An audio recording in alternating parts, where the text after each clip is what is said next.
Hola, soy Laura. Bienvenidos al Refugio de Fantasía, un espacio para los amantes de la fantasía y para todo aquel que quiera sumergirse en este mundo. Acompáñanos en este viaje a través de la imaginación.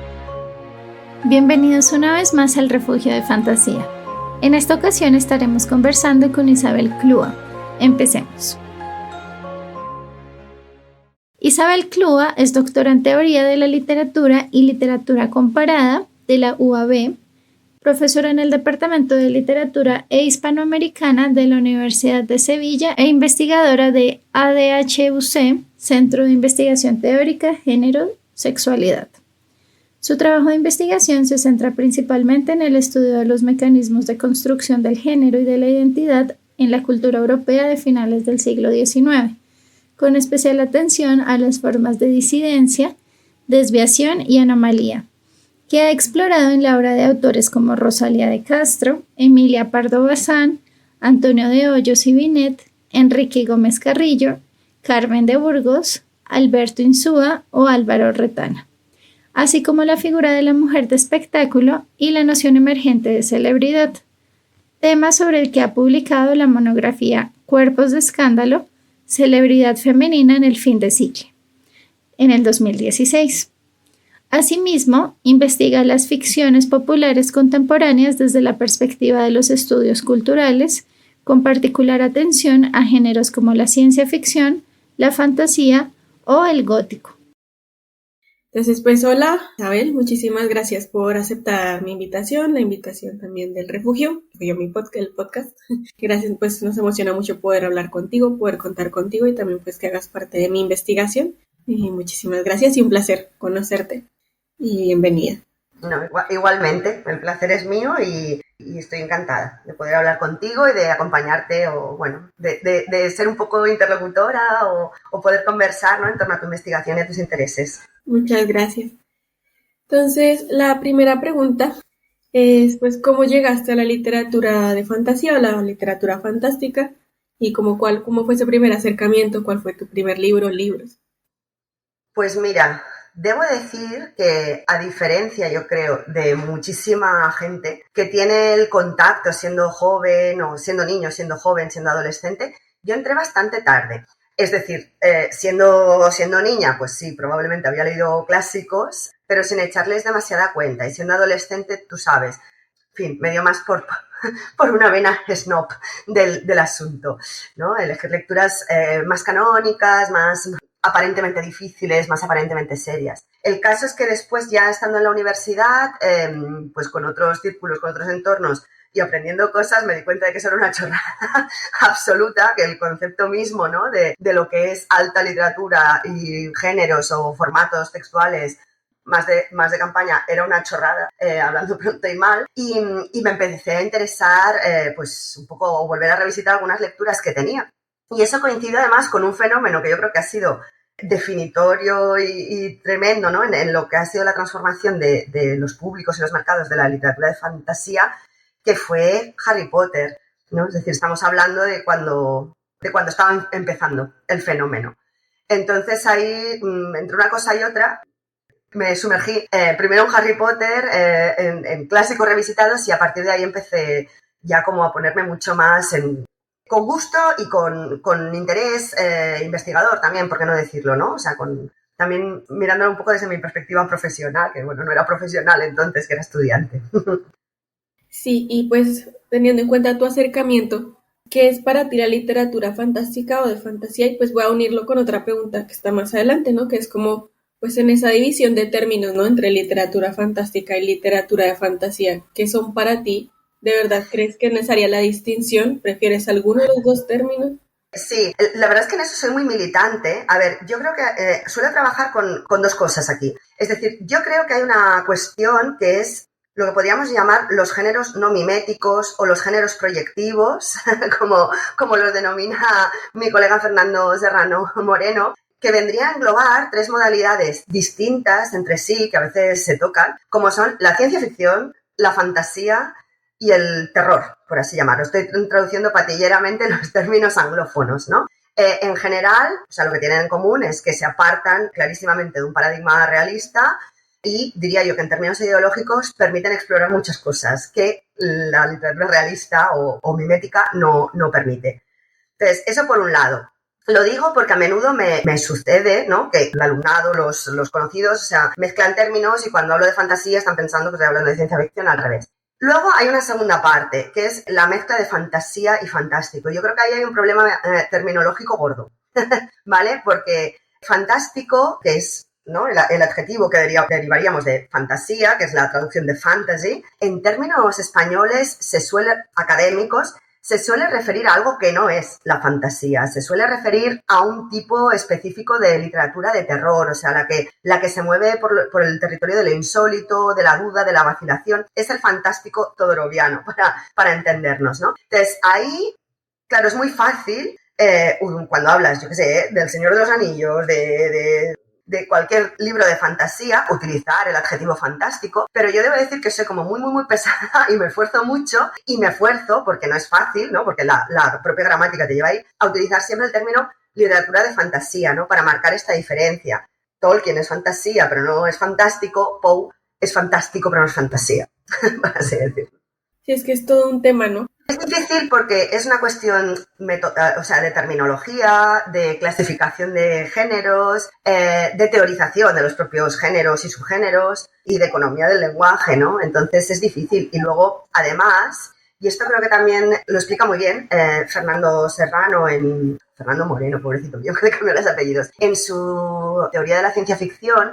Claro, es que además luego en términos de mercado, de consumo, es decir, del público lector en general, o sea, ya saliendo del espacio académico y de nuestras monomanías, muy a menudo quien consume ciencia ficción consume fantasía, consume terror, o sea, es muy indistinto. Entonces la percepción también del público en general es todo es un poco lo mismo, ¿no? Bueno, no pasa nada, o sea, al final nos da igual a nivel usuario, pero sí que es verdad que en términos, pues bueno, un poco más académicos, sí que creo que hay que ser hilar muy fino, ¿no?, con esas distinciones y explicar cómo lo definimos. O sea, este rollo que te estoy contando, o sea, yo lo explico a mis estudiantes de máster cada vez que toco este tipo de géneros, precisamente para decirles, bueno, o sea, veréis que yo utilizo el término aquí de esta manera, por esto, y no utilizo el otro por esto y por lo demás allá.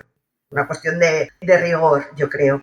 Sí, yo también, y que creo que es una discusión que sigue presente, ¿no? Y que se está dando en el ámbito de estudiar la fantasía o la literatura fantasía y lo fantástico también. Sí, porque además implica otros términos, como te decía, al final es mucho de teorización, a veces también aparece otros términos, maravilloso, que es un término que yo detesto, en general por cómo ha derivado, ¿no? Porque en general se suele tratar lo maravilloso como una cosa muy naif, muy ingenua, muchas veces se aplica como equivalente de fantasía. Bueno, gótico es otra que podríamos tener por ahí, que muchas veces lo fantástico coincide plenamente o casi con el gótico. Entonces, sí, es una discusión complicada ya para frikis de la discusión de teoría de los géneros y estas cosas, pero bueno, podemos encontrar un punto medio virtuoso, yo creo.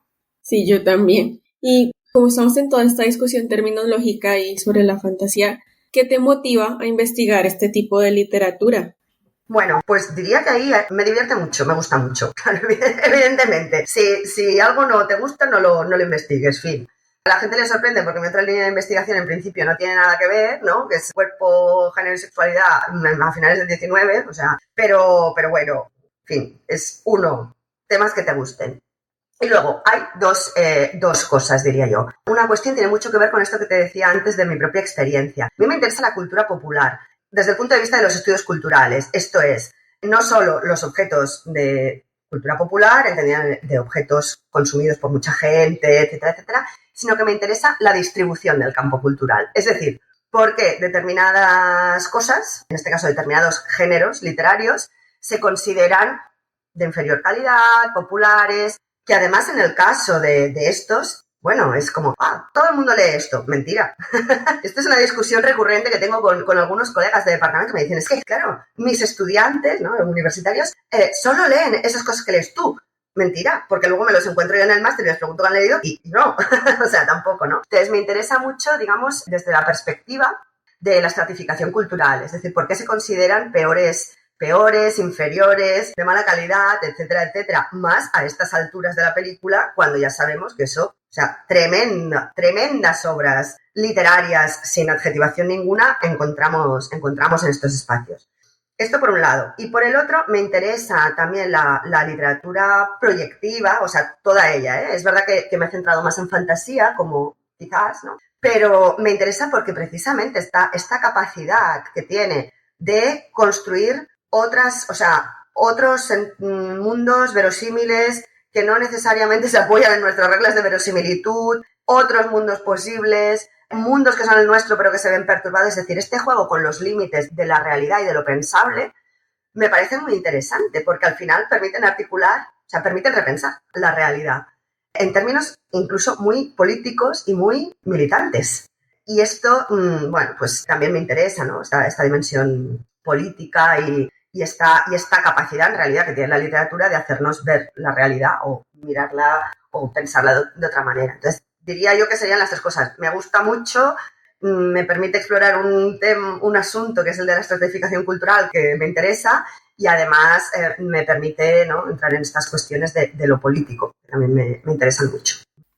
Sí, a mí también como que la fantasía sí puede afectar la realidad me llama mucho la atención porque cuando yo estaba haciendo mi tesis, que acá sería mi TFG, yo leí Rosemary Jackson y que ella decía que solo lo fantástico podía ser subversivo y mi tesis era sobre, en ese momento, lo maravilloso, ¿no? La fantasía, entonces yo estaba como, pero yo sí creía que la fantasía tiene un poder subversivo. Claro, pero ves, fíjate, aquí es lo que hablábamos antes, justo el libro de Rosemary Jackson, que utiliza el término de lo fantástico, claro, pero ella lo utiliza en términos fantásticos, o sea, más parecidos al todoroviano y a eso, y al terror, que a otra cosa, y de hecho descarta totalmente, como acabas de decir, ¿no? Pues eso, que de hecho la fantasía arrastra, y esto es una cosa que predico mucho, me pienso que pesada soy, lo predico mucho en los artículos, arrastra, digamos, una especial carga con esta idea de que es especialmente conservadora, porque claro, o sea, acaba bien, ¿no? Es como, o sea, no solo porque los mundos por defecto que recrea, ¿no?, son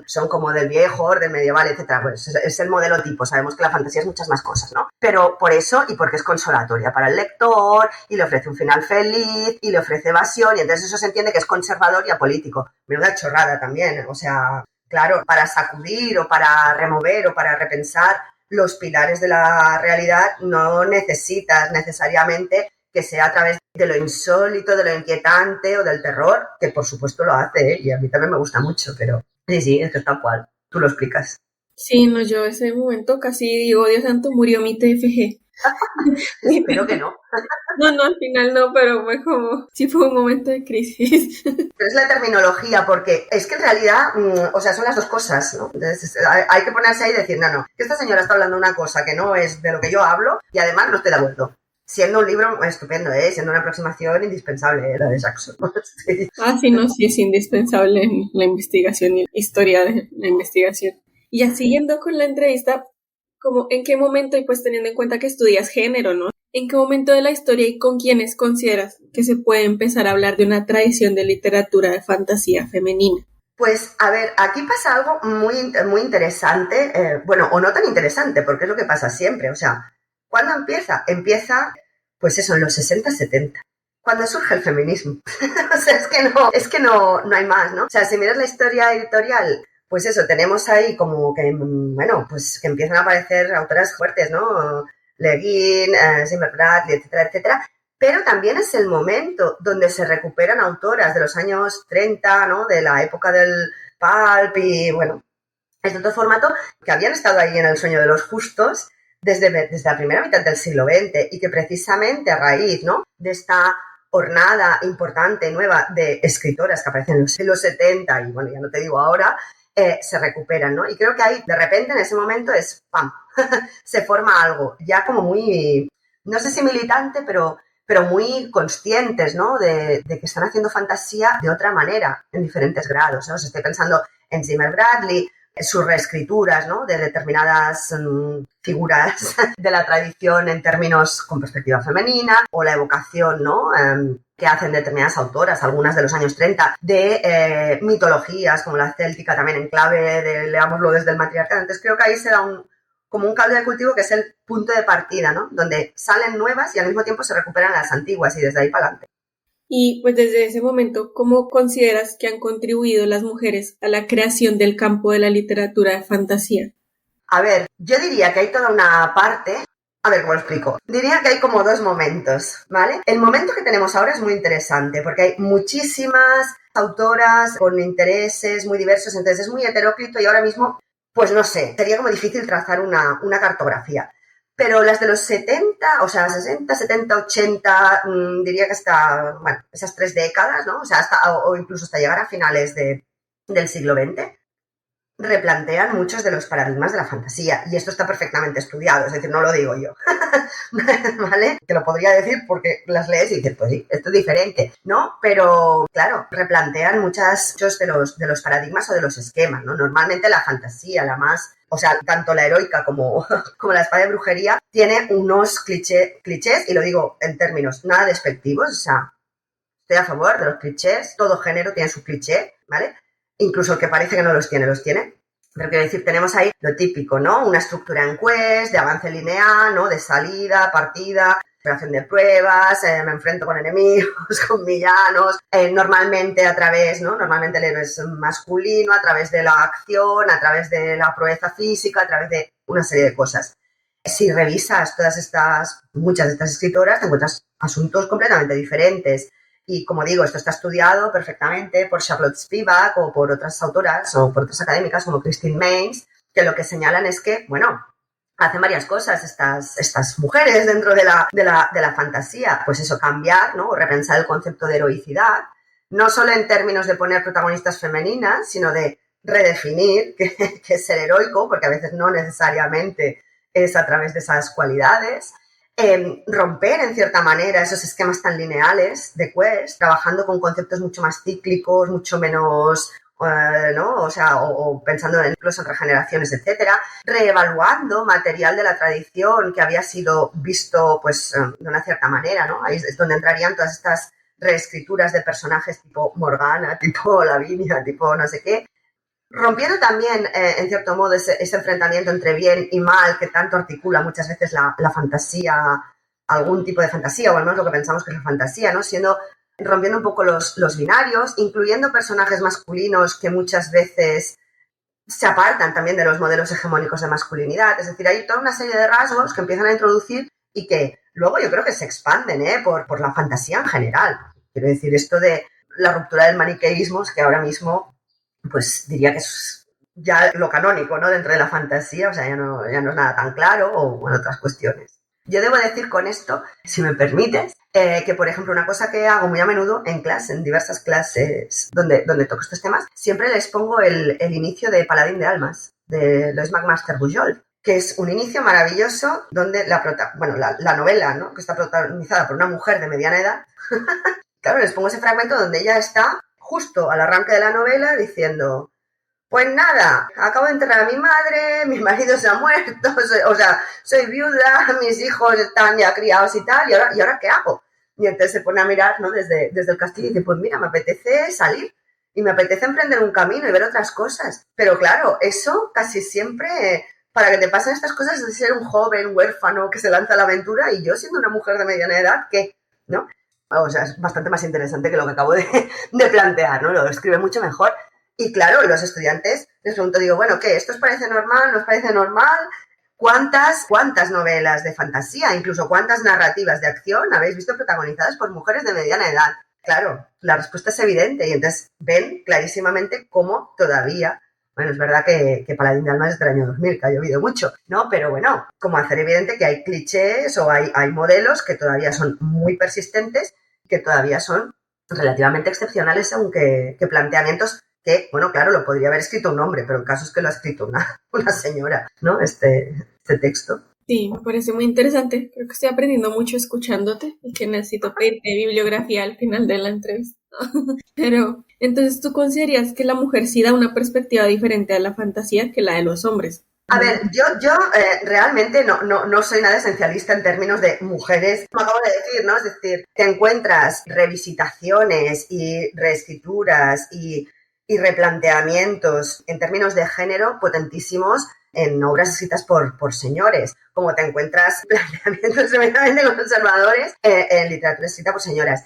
Pero sí es verdad, al hilo un poco de lo que estaba planteando antes de los años 60, 70, esa conciencia, ¿no?, que entra, que muchas de las escritoras están ahí. De hecho, incluso se utiliza muchas veces el término de fantasía revisionista, no solo para las escritoras, sino para otros, ¿no?, que precisamente revisan las leyes, ¿no?, o las marcas de género de la fantasía. Y entre ellas, insisto, está el género, ¿no?, o sea, la feminidad, la masculinidad, porque esto también lo sabemos, o sea, como, y lo explica muy bien Ursula Le Guin, ¿no?, en sus ensayos, cuando dice, bueno, es que aquí nos han vendido la idea de que esta cosa de las trayectorias heroicas y el viaje del héroe es una cosa universal y tal, y un churro, o sea, no se trata de la validación, o sea, no se trata de constituirse como sujeto, sino que se trata de la validación como hombre. Entonces, esto, perdonen, pero esto no es así, ¿no? Y además, bueno, menciono a Le Guin porque es, yo creo, muy interesante ver la reflexión que hace ella como ensayista en una conferencia hablando de esto, ¿no?, de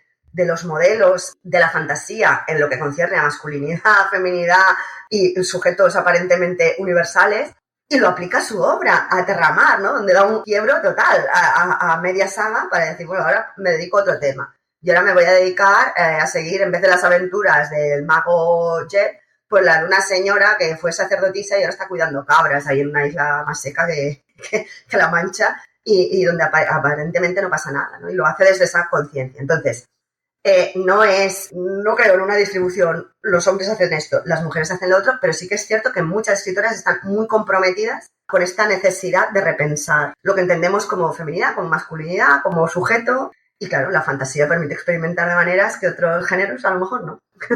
Y en ese repensarse todo el género, ¿no?, o ciertas cosas, ¿cómo crees que ha cambiado la representación de la mujer a lo largo de la historia en la literatura fantasía? A ver, precisamente, ¿no?, partiendo de los estereotipos, a ver, en lo que es el paradigma clásico, ¿vale? No quiero decir con esto que sea exactamente todo lo que se escribía o todo lo que se ha escrito, pero hay un paradigma muy clásico que va muy ligado también a esas estructuras narrativas que la nutren, ¿no?, esta idea del viaje del héroe, etcétera, etcétera. Primer tema, protagonistas masculinos jóvenes.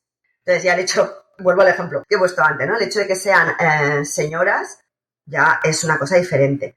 Y lo cambia mucho, porque, claro, partimos de un marco general donde las figuras femeninas son o bien el objeto con el que se recompensa al héroe, la princesa, ¿no?, o bien la antagonista, pero antagonista low cost, podríamos decir. Nunca es la gran villana total, ¿vale?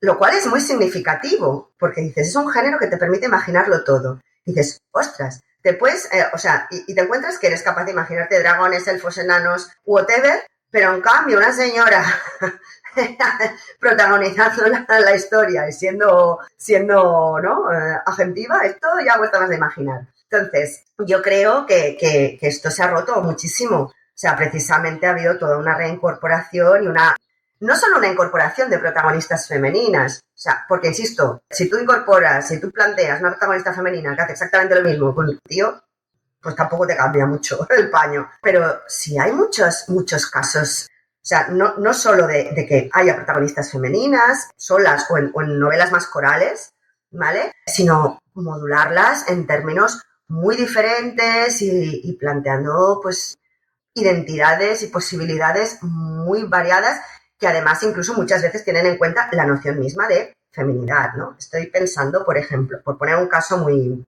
conocido, conocidísimo, el caso de Canción de Hielo y Fuego, ¿vale? Conocidísimo gracias a la adaptación de HBO. Ahí hay muchísimos personajes femeninos protagónicos. Es verdad que es una novela coral tremenda, pero tienes algunos que se definen precisamente por la maternidad. O sea, para bien y para mal, o sea, en términos muy ambiguos moralmente, ¿no? Estoy pensando Cersei, la propia Daenerys Targaryen, o sea, funcionan como madres. O sea, en su construcción como personajes muy moralmente ambiguos funcionan como madres, ¿no?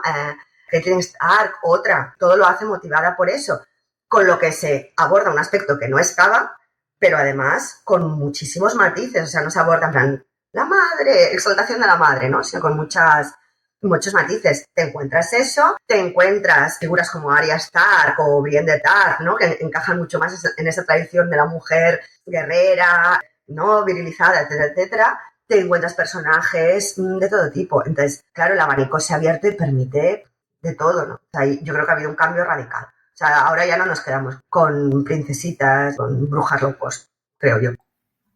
Sí, no, yo también creo que se va dando un cambio, ¿no? Igual sigue también la otra tendencia, ¿no? Sobre todo como en la literatura, no sé, más bestselleriana a veces, como que sí, la mujer sigue ocupando ciertos estereotipos más marcados, pero pues ya cuando se buscan alternativas y se crean otras mujeres. Yo creo que es que hay más y en términos diferentes a los que había, o sea, más personajes femeninos que antes y protagónicos, alejados de los estereotipos de antes y además con esa riqueza y con esa variedad, con esa complejidad, que es lo más deseable, porque claro, si hubiéramos sustituido una cosa por otra, pues tampoco nos parecería tan guay, ¿no?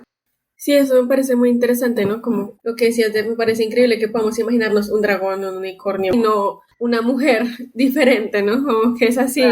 Claro, pero eso yo creo que ha cambiado muchísimo. En parte, ¿no? Lo hablábamos antes, probablemente porque también se han incorporado muchas escritoras al canon y al no canon, que esto es otro tema, ¿no? Porque las escritoras, bueno, o sea, están desde siempre ahí y están desde siempre ocupando, o sea, estoy pensando, yo qué sé, que es que el primer Fantasy World Award lo gana una mujer, que es que en los últimos años a los premios principales, ¿no? O sea, Lois McMaster Bujo con Padre de Almas ganó la triple corona, ¿no? De los premios de fantasía. Ursula Le Guin, o sea, quiero decir que no es que digas, es que son autoras que están ahí escondidas en los sotanillos de los sotanillos de los sotanillos del género y que tú o yo las lees porque te interesa el género o las escritoras. No, es que están centrales ahí y sin embargo tú hablas incluso con estudiantes que se dicen lectores de fantasía y no las conocen. Y es como, ¿qué está pasando aquí?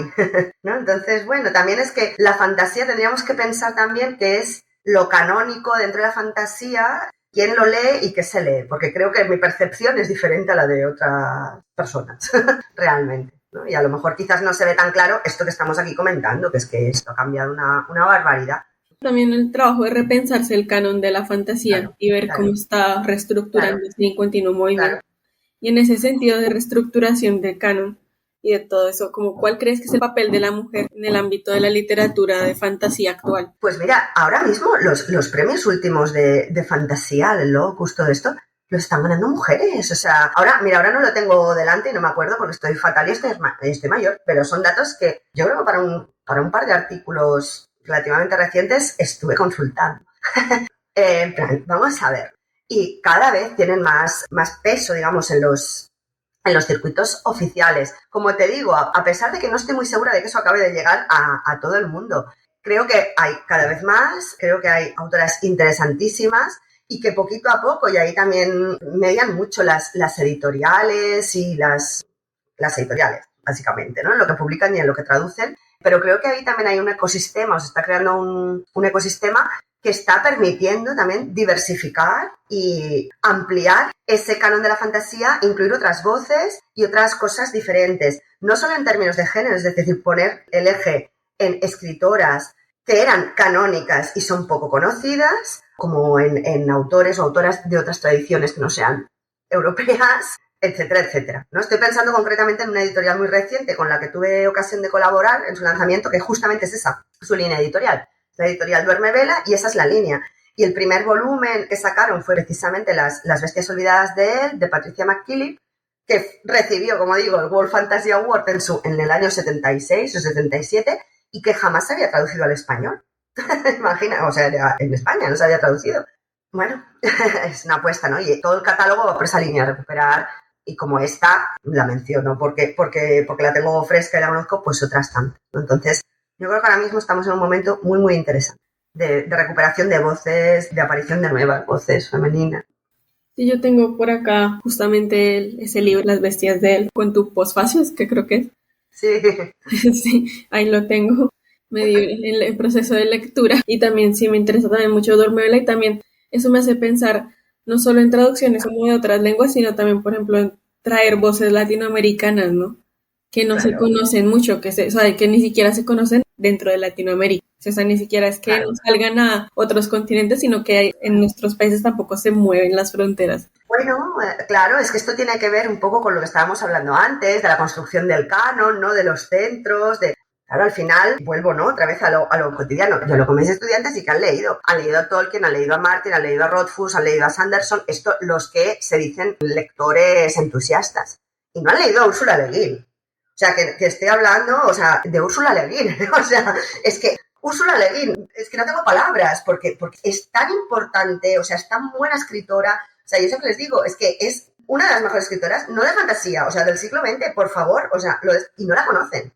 Entonces, claro, es que hay toda una serie de factores que construyen un determinado género de una manera, obviamente opacando espacios, ¿no? Como pueden ser, pues eso, autoras, obviamente textos que no estén en la tradición, como digo, europea y anglófona, ¿no? Porque evidentemente de parte de Estados Unidos llama, y se nos pasan por alto, pues bueno, lo que se hace en otras lenguas, en otros continentes, muchísimas cosas se nos pasan por debajo de los ojos y no las vemos. Bueno, sería conveniente replanteárselo. Yo creo que está bien porque yo creo que cada vez vamos más hacia ahí, creo. Por apuestas editoriales, porque también es mucho más fácil ahora mismo conectarse y acceder a otros contenidos, ¿no? También ahí hay mucha dinamización de blogs, de plataformas, de revistas, mucho más accesibles que hace 20 o 30 años. Entonces yo creo que vamos por ese camino, afortunadamente.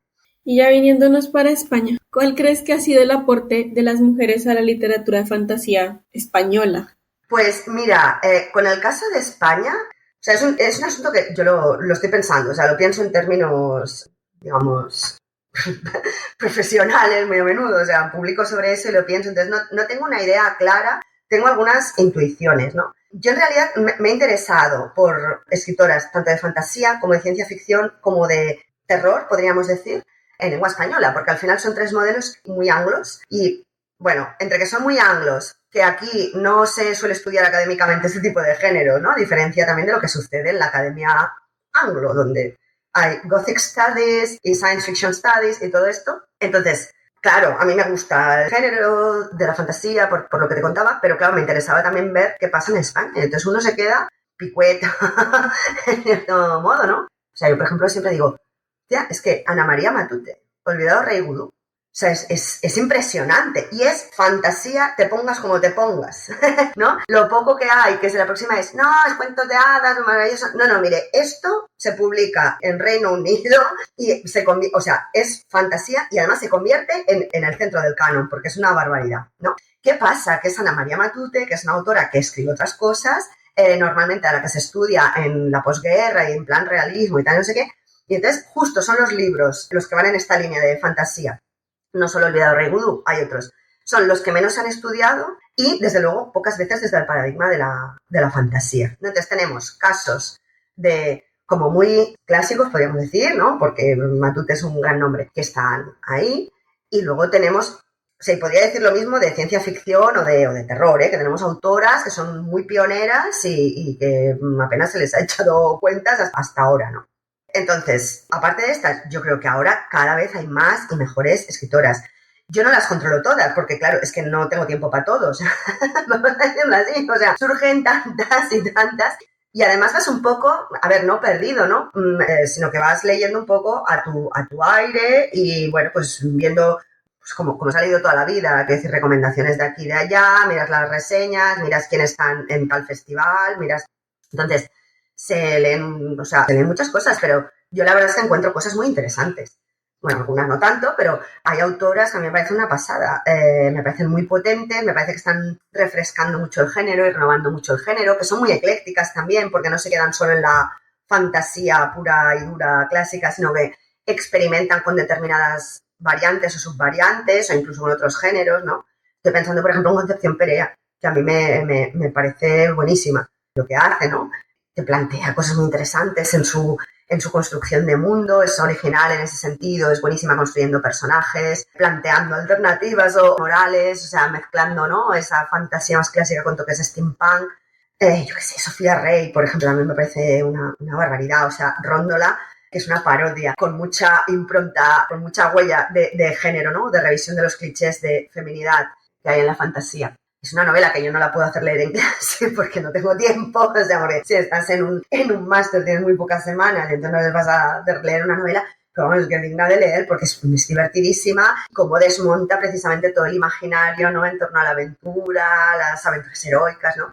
Eso de que también aquí las heroínas no sean jóvenes huérfanos, sino unas aristócratas un poco aparentemente tontuelas que solo saben utilizar el hilo y la aguja, lo cual se revela tremendamente útil. a la postre, ¿no? Entonces, no sé, menciono 2 casos como podría mencionar más. Me parece que ahora mismo quizás, a ver, no voy a ser de, están ellas moviendo el género, no, o sea, hay de todo, pero hay una línea súper potente de escritoras jóvenes o relativamente jóvenes que están escribiendo fantasía en España. Sí, de hecho, la semana pasada tuve la oportunidad de entrevistar a Sofía Rey para mi investigación también. Bueno, y ella además, eso es que trabaja, o sea, es que escribe de todo, es súper prolífica y con diferentes tonos, tenores, o sea, también ahí, ¿no? Tenemos algo de lo que ya hemos hablado y lo hablamos muy al principio de esta charla, hay este punto de, bueno, yo decía, a menudo los lectores que leen fantasía, leen terror, leen ciencia ficción, los escritores también, ¿eh? Entonces, y ella ha tocado todos los palos, creo, y suerte que la has podido entrevistar. Sí, Bueno, me parece muy interesante, la verdad. Sí, no, a mí también. Y no sé, me acaba de surgir la pregunta de qué piensas de cuando uno está fuera de España y conoce fantasía española, la primera persona yo creo que uno conoce, sobre todo yo creo que personas como de mi generación, lo que llega a Latinoamérica es Laura Gallego. Hombre, sí. ¿Cómo ves esa figura, no? Pues mira, me alegro que me menciones a Laura Gallego, porque en esta especie de genealogía cutre que acabo de esbozar aquí, ¿no? Desde Ana María Matute como una figura clásica, hasta este momento para mí no, creo que es indiscutible que hay una figura clave que es Laura Gallego, que justamente, ¿no? Al filo de los 2000, también coincidiendo en un momento donde la fantasía globalmente se hace mucho más visible gracias a las adaptaciones cinematográficas de varias cosas, se ubica, bueno, pega el bombazo con Memorias de Idún, pero ella ya cultiva otras cosas y yo creo que es un puntal importante, como dices tú, ¿no? Es un referente generacional y creo que lo que ella consigue en ese momento es hacer mucho más visible la fantasía. Por ponerle un pero, no a ella, sino un poco la cuestión es que muchas veces, a ver, pasa con la fantasía en general, pero con lo suyo en particular, muchas veces se la ha mirado así como de reojo, o sea, se la ha relacionado más con literatura juvenil que con fantasía. Que también sería otro melón que abrir de por qué la literatura infantil y juvenil se considera de segunda y se asume estoicamente que solo la leen los jóvenes y los niños. De Max no se nos escapa. Entonces, es verdad, Laura Gallego tiene ahí un punto, yo creo, de referencia, de ser una figura clave, ¿no? En ese animar también a escribir a otras personas o a otras mujeres jóvenes muy importante. Ya que ya hablamos de la literatura, ¿no? Ahora, ¿qué piensas de la investigación sobre de la literatura fantasía, específicamente en España? ¿Cómo es el panorama? Pues un poco deprimente, si te digo la verdad. A ver, bueno, vamos a intentar ver el vaso medio lleno, medio vacío. Diría que sobre estas modalidades proyectivas, es decir, ciencia ficción, fantasía, terror, horror, gótico, como queramos llamarlo, yo creo que poquito a poco se va avanzando. Es decir, yo ya tengo una edad y bueno, no quiero evocar el mundo de hace 30 años o de hace 20 años, pero creo que cada vez hay más gente y cada vez te miran menos raro, por así decirlo. Pero creo que hay una asimetría importante, es decir, mientras que, por ejemplo, todo lo que tiene que ver con gótico, terror, o sea, eso con el fantástico todoroviano, yo creo que eso se ha avanzado mucho. Hay grupos de investigación muy potentes en varias universidades, hay revistas muy potentes y, o sea, yo creo que por ahí estos están maravillosamente bien. De ciencia ficción, razonablemente bien. Hay bastantes referencias. De fantasía diría que es donde vamos más cojos y no hay tanta gente que se dedique a la fantasía de dragones, mazmorras y bueno, y lo que ya no es, porque ya no es así, ¿no? Como decíamos, el género, hay poca gente. Entonces, bueno, yo espero que cada vez haya más. O sea, ciertamente yo, por ejemplo, ahora mismo estoy dirigiendo varios TFMs sobre fantasía, pues fíjate, por cosas un poco de estilo que vienen las estudiantes, sí, qué voy a hacer y no voy a hacer, y entonces de repente, como ven que tú en clase tocas esos temas, te dicen, mira, es que no se me había ocurrido que podía investigar esto, pero lo quiero investigar. Entonces, bueno, pues vamos a ver si por ahí vamos haciendo. El otro día también estaba, por razones peregrinas, viendo una tesis doctoral sobre fantasía heroica en español, y el año pasado también estuve viendo otra de ese estilo, es decir, bueno, se va avanzando, pero yo creo que aún es muy costoso, ¿no? Quizás nos pesa mucho en la academia hispánica dos cosas. El conservadurismo de la academia en general, o sea, realmente en el mundo académico y universitario, cuanto más, aunque se te venda la idea de innovar y ser original, es mentira. En realidad lo tienes más fácil cuanto más se parece lo que tú haces a lo que han hecho tus maestros y cuanto más tienes, más te dan. Entonces, plantear ámbitos nuevos no me parece tan sencillo.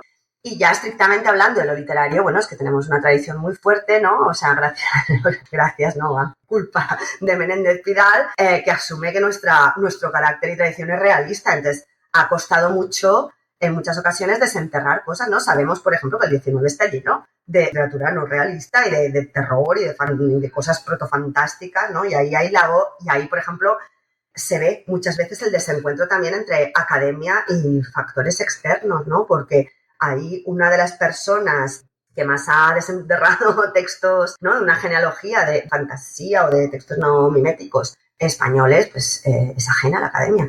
Entonces, bueno, pues yo creo que estamos mejor que estábamos, pero queda bastante. Aún estamos bastante reguleras.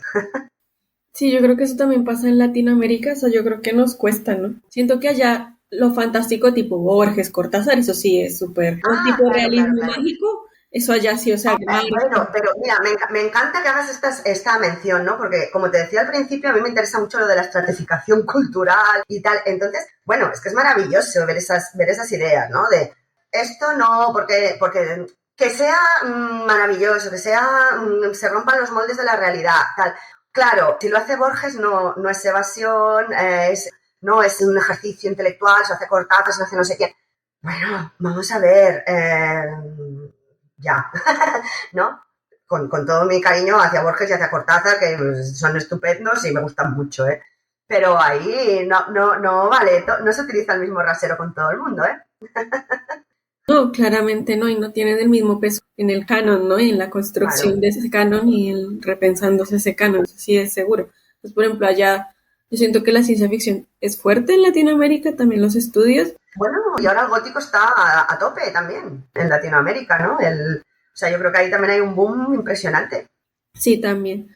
Pero en fantasía sí como que cuesta más que se investigue, que se publique y que se le tome. Yo creo que de los tres, que insisto, están muy interrelacionados y, ¿no?, tanto desde la experiencia del lector como de los autores, yo creo que de los tres el que más cuesta es la fantasía. Probablemente, y esto también es una hipótesis, o sea, no es ninguna verdad científica, probablemente porque creo que es el que más se vincula a eso que decíamos, de lo juvenil, lo infantil. O sea, la ciencia ficción en el fondo siempre se ha interpretado, o durante mucho tiempo se ha interpretado como un género masculino, que lo leían tíos, ¿no? O sea, es aquello de, lo leen los que serán ingenieros, los cerebritos que serán ingenieros. El terror, que tiene además un linaje o el gótico tiene un linaje muy particular, ¿no? Desde finales del 18, o sea, es el que tiene el linaje como más largo, más noble, y además, bueno, ¿no?, lo puedes apuntalar, pues también tiene su Ateneo más recorrido, pero claro, la fantasía, no se sabe muy bien el qué, y además eso se vincula mucho con la literatura juvenil, ¿no? Es aquello de, claro, sí,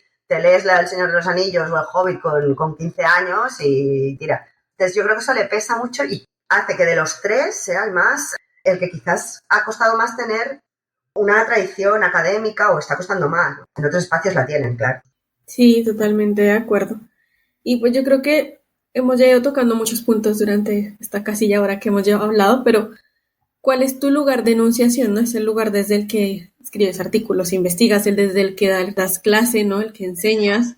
Creo que en realidad es el mismo que he ido formulando a lo largo de toda la entrevista. O sea, yo creo que casi siempre, tanto en mis artículos como en mis trabajos, como en clase, acabo explicando un poco lo que te he explicado, ¿no? Es decir, me interesa este género por estas razones, por estas y por estas. Quizás, por resumirlo mucho, sería estoy aquí para evidenciar, ¿no?, que lo que es la fantasía ni es ingenua, ni es de mala calidad, ni es burda, ni es simple, ni carece de filo político y de palancas ideológicas, y particularmente, ¿no?, con ese foco en el género, ¿no?, en las escritoras y en representación, construcciones de lo femenino. Entonces, a ver, yo creo, a veces, bueno, tú sabes, tú escribes las cosas en realidad cuando las escribimos en la academia, las escribimos corriendo siempre, tarde y mal.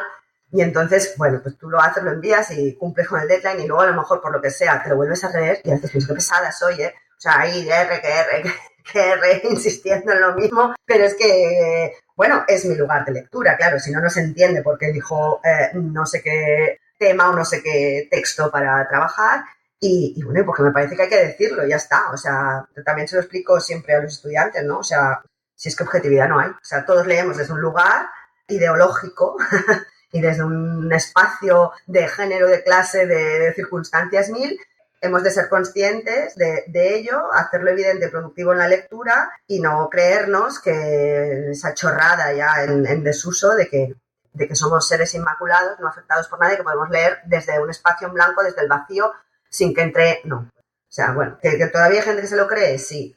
Ya se jubilarán pronto, espero. Pero, Como tarde, no sé, pero espero que más pronto que tarde.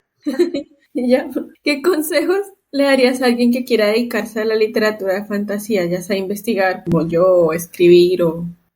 Pues mira, esto me hace pensar que una de las tareas pendientes que tengo es leer los primeros capítulos de una novela, esto no es de fantasía, es de ciencia ficción, de un antiguo estudiante mío de hace unos años que, bueno, pues trabaja audiovisual y, bueno, con guión tal, no sé qué, y bueno, me la remitió en plan, dame un poco de consejo y a ver si me orientas, y bueno, no lo sé. A ver, para escribir, lo que es escribir, y esto lo digo también pensando en el hecho, como te contaba, ¿no? Off the record, que también he sido profesora de escritura creativa de manera accidental, y lo digo siempre, o sea, leed. Porque es impresionante, parece que voy a cambiar de tema, pero no voy a cambiar de tema. Es impresionante encontrarte un montón de estudiantes, ¿no?, que se han matriculado en una asignatura optativa de escritura creativa y tú les preguntas qué han leído de ficción y apenas han leído. Algunos te dicen que incluso no les gusta leer, que es como, hola, ¿esto cómo va a ser? Que quieren leer. Y bueno, entonces es constante, es decir, necesitáis leer, porque yo a veces dices, parece que les voy a romper el corazón, ¿no? Te plantean un relato, te plantean una idea que les parece que están ahí descubriendo la pólvora y dices, pues esto es más viejo que el hilo negro. ¿Por qué? Porque les falta lecturas. Entonces, yo creo que el primer consejo para escribir, leer sin parar. O sea, es que es tan evidente que es una obviedad decirlo. Y después, en el ejercicio de la escritura, pues yo no sé, porque no me dedico a la escritura, o sea, yo no soy escritora de ficción, soy escritora académica, o sea, porque me viene en la profesión. Siempre digo que yo podría ser muy feliz sin escribir, no me gusta escribir, a mí me gusta dar clase y me gusta pensar. O sea, si no tuviera que sacar y publicar el paper, me viviría muy bien, ¿no? Solo investigando y organizándome. Pero la escritura, me da igual de qué tipo que sea, requiere tiempo, requiere sosiego y requiere constancia. No es decir que esto no va, soy aquí una emanación de inspiración, ¿no? Sino que, bueno, pues es ponerse, ir viendo, ¿no? Y el ejercicio de volver sobre los pasos, revisar y volver hacia atrás. Y en términos un poco más prácticos o más pragmáticos o más adelantados, ¿no? Cuando ya cuando dices, bueno, calla, he prosperado, he conseguido escribir algo que no me da vergüenza, me parece chulo, pues también ahí yo creo que es estar muy al día de lo que se está moviendo en el mercado editorial, es decir, ver qué pasa en las convenciones especializadas, ver lo que están haciendo las editoriales, para poder ver desde ahí, ¿no? Cuál podría ser tu sitio, cómo podrían ser los circuitos, si estás buscando una publicación. Eso, o sea, lo estoy diciendo mucho pensando en los escritores de ficción.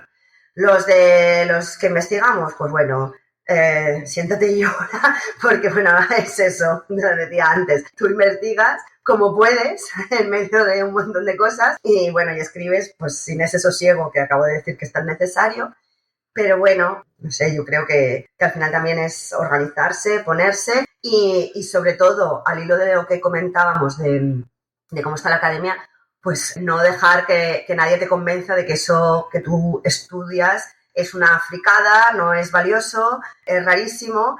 Yo estoy muy cansada y estas son discusiones que tengo muy a menudo con mis colegas mira, yo estoy súper cansada de tener que justificarme, porque estoy mayor. Entonces, entre que me dedico a géneros populares y que me dedico a estudios de géneros, es que todo el día, mañana, tarde y noche sí también. No, entonces me dicen, no, esto, mujer, no, esto ya no es así. ¿Cómo que no es así? O sea, alguien cuando hace un artículo sobre Cervantes o sobre Lope de Vega tiene que explicar por qué está estudiando eso, ¿no? O sea, por supuesto, yo sí lo tengo que hacer en cualquier artículo y aún así muchas veces te dicen, bueno, el otro día estaba mirando una revisión de una cosa, le da demasiada importancia, mire, oiga. Entonces, yo creo que en el plano académico, quien se dedica a esto, tener muy claro, pues eso, no dejes que te convenzan de que eres un friki, de que es una cosa que no tiene importancia, que no tiene valor, que no es relevante. O sea, esto lo primero, Y segundo, precisamente porque te vas a encontrar con gente que te va a decir eso, sé súper riguroso, súper súper meticuloso, o sea, patearles al culo a los que te quieran decir, no a los que se les ocurra siquiera que, que eso que haces no tiene valor. A callarles la boca, hacerlo muy, muy bien. Tengo una gran tarea por delante. ¿Y cuáles serían, esa es la penúltima pregunta, esas autoras imperdibles y esos libros imperdibles de fantasía que nos recomendarías? Bueno, esto al final es una cuestión de gusto, creo que ya lo he dicho antes. O sea, para mí Ursula Le Guin es una cosa que yo no tengo palabras. No tengo palabras. Me parece indispensable, pero no indispensable en fantasía o en ciencia ficción, o sea, indispensable en la vida, en general.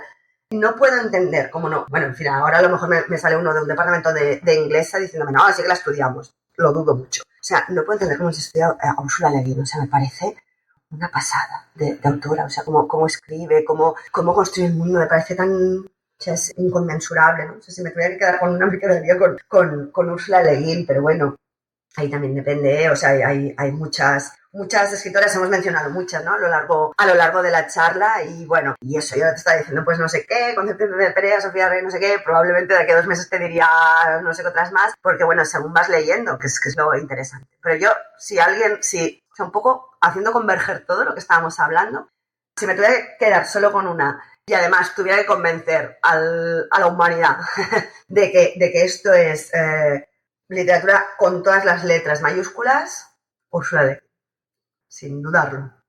Y ya la última pregunta, que yo siento que sale un poquito de todo lo que hemos hablado, pero bueno, me gusta hacerla porque es también No, como, dime. porque es como ya salir un poco de la academia y la literatura, irse tal vez a la Isabel persona y a las personas que entrevisto, aunque la investigación y la literatura hacen parte de nuestras vidas y nos dan forma. Pero, ¿qué le dirías a tu yo de 20 años desde tu hoy? Al de 20 años, mira, vamos, ¿ves? Estructuras cíclicas, como las escritoras. Hemos empezado hablando, yo te decía, yo empecé tarde en la fantasía, o sea, más a mis 20 años. Pues le hubiera dicho, venga, apúrate para adelante, porque eso, yo a lo mejor empecé a ser más consumidora pues cuando tenía 19, 20 años, pero tardé mucho más en dedicarme, ¿no? O en integrar ese gusto que yo tenía o ese interés que yo tenía en mi propia investigación y en mi propia trayectoria profesional. Bueno, también por lo que hablábamos, ¿no? Y por otras circunstancias, ¿no? O sea, porque estaba más mal visto, porque no tenía tanta gente, porque no sé qué, no sé cuántos, y bueno, y porque el sistema académico es como es, y bueno, y tú diseñas, ¿no? Tu tesis doctoral o tus primeras investigaciones muy condicionado por tu entorno, por las oportunidades de trabajo, etcétera. Entonces, o sea que no me arrepiento de nada, pero sí que a lo mejor le diría a mi yo de 20 años, no tardes tanto en meterte por ahí, ponte a integrar, ¿no? ese gusto por la fantasía en tu trabajo cuanto antes, porque te lo pasarás muy bien y mira, no te sentirás tan culpable con lecturas de ocio. La verdad es que no, porque no me siento culpable, o sea, no me siento culpable por hacer cosas no productivas, solo faltaría, ¿no? Entonces, lo doy por bueno. Pero cuando tú tienes, ¿no? Tú, por gusto, insisto, encuentras una novela, una autora, algo que te parece extraordinario y que te lo puedes llevar a tu terreno profesional, pues eso mola mucho. Entonces, a mí yo de 20 años le diría que se espabilara en ese sentido. Genial. No, pues muchas gracias, sí, Isabel, por tu tiempo, por compartir tus conocimientos. Aprendí un montón. De verdad, ahorita tras bambalinas te pediré bibliografía, ¿no? Y mil gracias, de verdad. Aprendí muchísimo, como que, o sea, fue increíble, en verdad. Sabes un montón y creo que me voy con muchos deseos más de seguir investigando, de seguir abriendo camino como en este campo, Dale. de seguir hablando por ahí de vez en cuando contigo.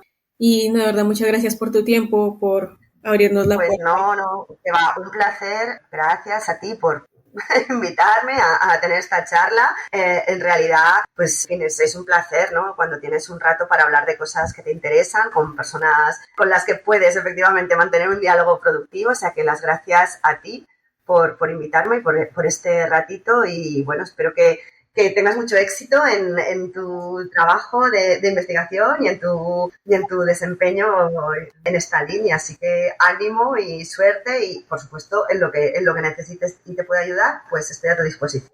Muchísimas gracias. Estaremos contactándote.